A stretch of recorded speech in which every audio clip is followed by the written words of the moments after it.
Welcome to CINEPRO, where we bring your favorite movies back to life with quick recaps, hidden details, and everything you missed. The story The Green Inferno today begins when we see the Amazon forests and the trees being cut down in a savage and terrifying way, and the whole forest is being completely destroyed before our eyes. Because of this destruction, the homes of the indigenous people living there are being demolished and ruined, and they lose the lives they were used to. Then we see, at a university in America, a girl named Justine sitting with her roommate in the dorm, talking a bit about lectures and daily life. Then the two of them go to attend a very important lecture, where their teacher tells them that in many places in the world, tribes, especially African women, are exposed to harsh and terrible traditions that still exist to this day. Justine is shocked and deeply affected, feeling fear inside when she hears this. After the lecture ends and Justine is sitting alone in the hall, a boy approaches her and tells her that Alejandro asked him to give her this plate and also told her she's invited to a very important meeting. The story is that at college, there's a group of students who go to different places in the world to raise their voices for environmental protection. This group is led by Alejandro,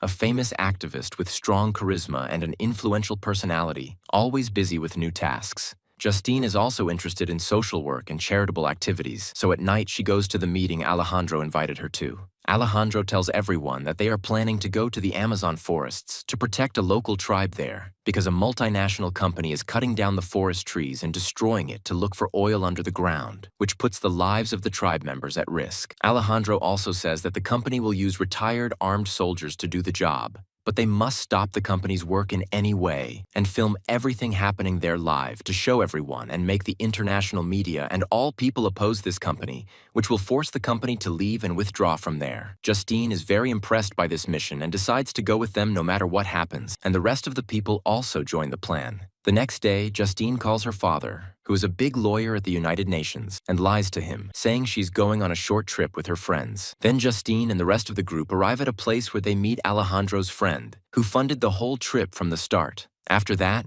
they board a private plane and set off on their journey. After getting off the plane, they take a tuk-tuk and go to a hotel where they eat and try to rest a bit before the mission. Then they take a boat and head towards the Amazon forest. As soon as they arrive, they all wear uniforms and move together to the company's site, chaining themselves to trees and bulldozers and covering their faces with masks. Then they all take out their phones and start filming videos, staging a huge protest with the clear goal of filming everything live so the whole world can see what the company is doing. At that moment, the private militiamen arrive and try to remove them, but everyone was chained with iron locks that couldn't be opened easily. However, Justine's lock was broken and left open, so one of the militiamen grabs her, points a gun at her head, and threatens to kill her immediately. Seeing this, Justine panics and starts crying hysterically, calling out for Alejandro. But Alejandro and the others are busy filming and continue the video, saying in front of everyone, "Kill her now? Her father is a lawyer at the United Nations. Let's see what happens." Justine is shocked when she hears this and feels betrayed. At that moment, the group's live video spreads rapidly. Media pressure increases, and because of this, the militiamen retreat, leave them,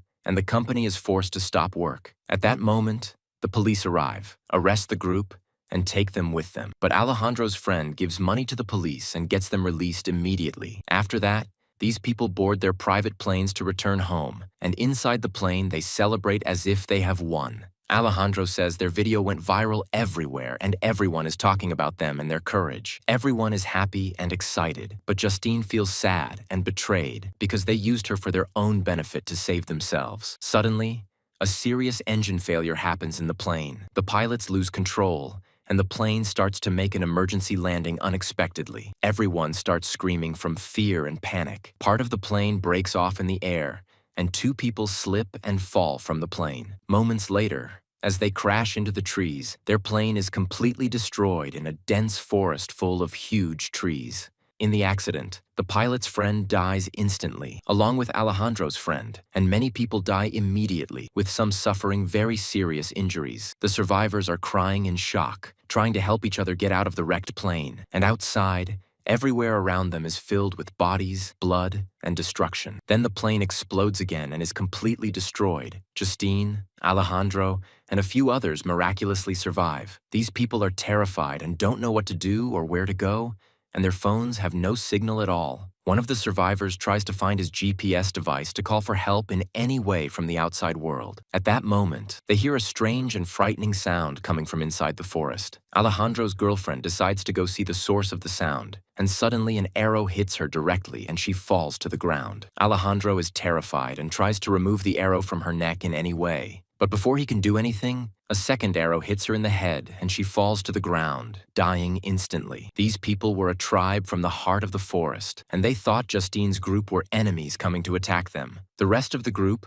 out of fear, run in every direction, but the tribe surrounds them one by one, shooting them with arrows containing a strong sedative that makes them sleep. One boy tries to escape and finds his GPS device, but as soon as he grabs it, he is hit by an arrow and loses consciousness immediately. After that, the tribe members take them in a wooden boat and move them along the river until they reach their village in the middle of the forest. These tribe members were the indigenous people of the Amazon forests, their bodies painted red, and their appearance was very terrifying and frightening to any stranger. The tribe takes Justine's group to present them to their chief, but on the way, the tribe members surround them more tightly and start pulling their hair harshly, which terrifies them and makes them scream and beg to be let go. But no one in the tribe stops at that moment. They see the bodies of people hanging from the trees around the village, so they immediately understand that this is a tribe of cannibals. Suddenly, the tribe's leader arrives, her entire body covered in yellow paint, which makes the tribe members stop harassing them and move away a little. The leader looks closely at Justin's group, then speaks in their language to the tribe members. After that,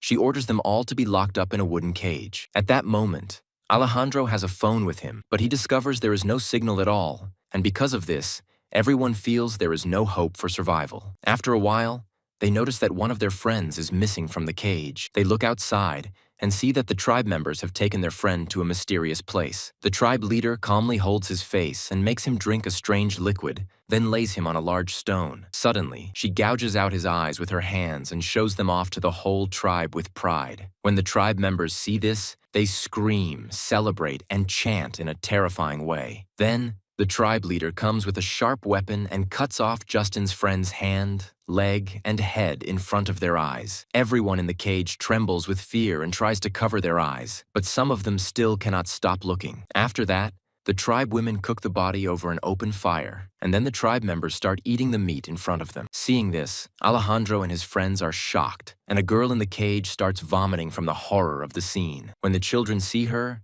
they mock her and burst out laughing. At night, everyone in the cage talks to each other, thinking about their situation. They say, "If we hadn't come to stop this company, we wouldn't have fallen into this nightmare." That day, Alejandro decides to confess. He tells everyone that he and his friend, who funded the trip, brought these people here only for money. Another company paid him to sabotage the first company's work, so he made money and became famous. Alejandro continues his confession, saying he brought Justin specifically because her father is a big lawyer at the United Nations, and if something bad happened, he could intervene and save them. When everyone hears this confession, they get very angry with Alejandro and start shouting at him in rage. The next day, as Justin is sitting, she sees a girl from the tribe standing in front of her. She takes out her flute from her necklace and plays a soothing tune to calm her. At that moment, the tribe leader comes and selects 3 girls from the cage, making them stand before her. The leader performs strange rituals to find out which of them are still virgins and which are not. In the end,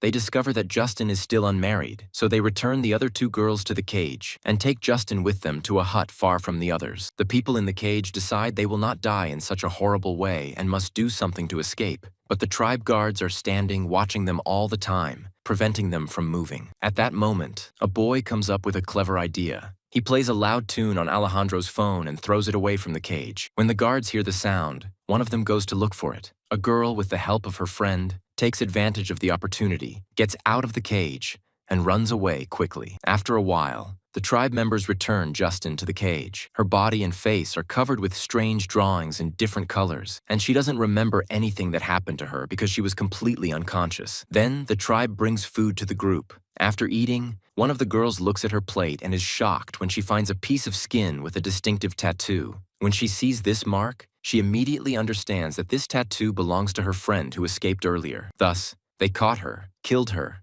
and cooked her, and now everyone is eating her flesh. When she learns this horrifying truth, she collapses, breaks her plate, takes a sharp piece, cuts her own throat, and ends her life immediately. The tribe comes and takes her body to cook and eat it like the others, but one of the boys takes advantage of the situation and puts some weed he had hidden into the dead girl's mouth, so that when the tribe eats her, they will be shocked and unable to move. After that, the tribe takes the girl, cooks her, and eats her. All the tribe members are shocked. Some lose consciousness, and some become disoriented. Justin and Daniel take advantage of this opportunity and escape from their cage. But Alejandro hits one of his friends and knocks him unconscious, because Alejandro thinks that if he tries to escape with them, the tribe will catch and kill him. Alejandro also believes that when the second company comes to cut down the trees, these people will be able to save him. That's why he stopped his friend from leaving, so the tribe would eat his friend first and he could survive longer. Justin and the boy leave him and run away. When the boy wakes up,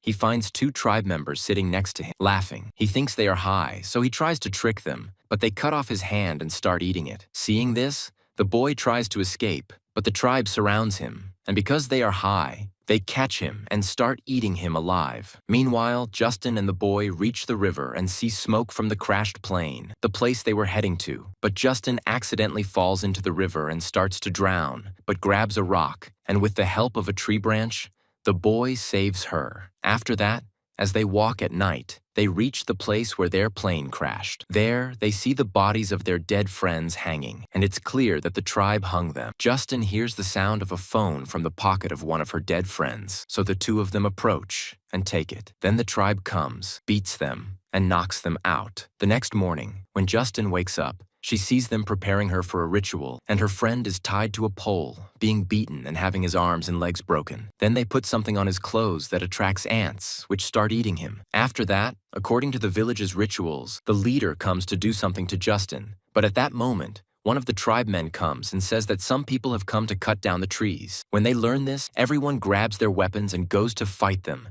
leaving only a few children to watch Alejandro. Here, the little girl whom Justin played the flute for unties her rope. As soon as she is free, she runs to her friend tied to the pole, who is being eaten alive by poisonous ants and suffering. Justin wants to save him, but he is in so much pain that he prefers death, and the girl mercifully kills him with a knife. After that, Justin takes the girl with her and starts walking. Alejandro begs Justin to help him, but she doesn't, and escapes with the girl. The girl shows Justin the way out of the jungle, and to thank her, Justin gives her the flute necklace as a gift. At that moment, another girl and her father arrive to catch Justin, but the path Justin is walking on has a dangerous liger, a hybrid of a male lion and a tiger, a female, and because of that, the people of the tribe did not respond to Justin. That's because they thought if she followed Justin, the lion-tiger might kill her, so they were afraid and ran away. Justin had no other way, so she was forced to take the same path. Justin was lucky because the lion-tiger had just eaten a while ago, so it didn't attack her. While she was walking, she saw the militiamen shooting at the tribe's people and killing them. When she saw that,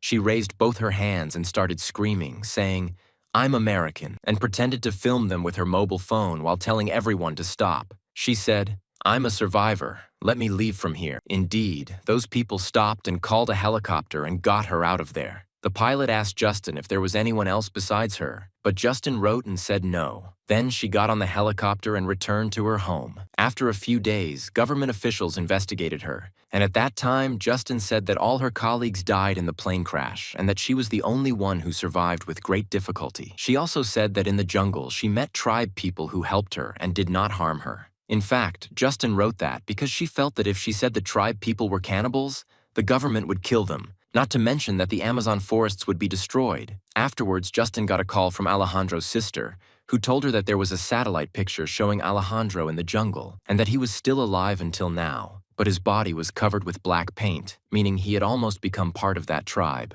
And here ends the events of our movie today. Stay tuned for new videos and summaries. Goodbye.